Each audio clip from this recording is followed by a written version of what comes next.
got a child. Her name is Kaisley. And Kaisley will ask for whatever she wants.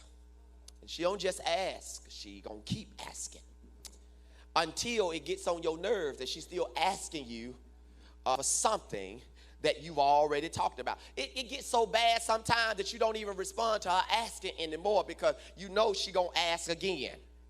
Watch this. She keeps asking. And I realize that Kaisley has learned that if she keep asking, she gonna keep asking until what she asked for manifests in her hands.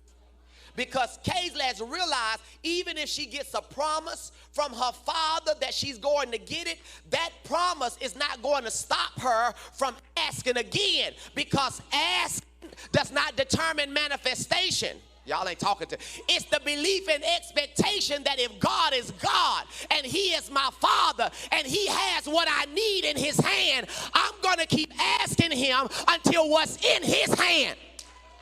Y'all ain't talking to me in here. Because in her mind, Kaisley's mind, a promise is not a possession. Help me, Jesus. If it's not in her hand yet, she believes she has the right to keep asking. So the Lord said to me, he said, watch this. He said, you got to come like a little child. So he said, check Kaisley out. She doesn't measure her persistence with God, her father, by his response. She measures her persistence by the principle of who her father is. Because if she asked the last time and the answer was not yet, she does not translate the father's answer into rejection. She does not convert the answer into disappointment. She does not internalize that her father says no. She simply understands that my father heard me, my father loves me, my father can do it, so I'm going to keep asking, and I'm not offended by his response. My God, from Zion. So she ties her emotions not to his response, but she ties her emotions to who he is. She ties her security to his nature and not the result. Here's where we could all learn. She does not allow the last delay to dictate her next request. Y'all ain't gonna talk to me.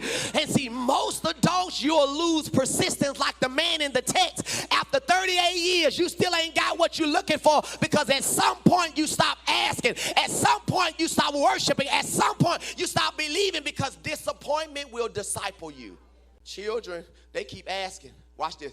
Because they trust more in God's character than the timing of the outcome. You know what Kaisley taught me? She taught me that the immature will ask with timidity. They will be a little timid, hesitant. The wounded will ask occasionally. If you are a child, you will ask continually. I'm going to say that again. When you're wounded, you'll ask every now and again because you're playing victim. When you are immature, you will ask, but you will be hesitant. But when you know you are a child of God, the Bible say, ask and it shall. Got to ask and keep on asking. Slap your neighbor and say, you stop asking somewhere along the way. But God is trying to tell you today that the power in your manifestation is in your ability to ask him again. I wish I had help right there. Somebody just need to ask God again. He didn't say no. He didn't say, y'all ain't talking. He didn't say he did not have it. He just didn't respond yet.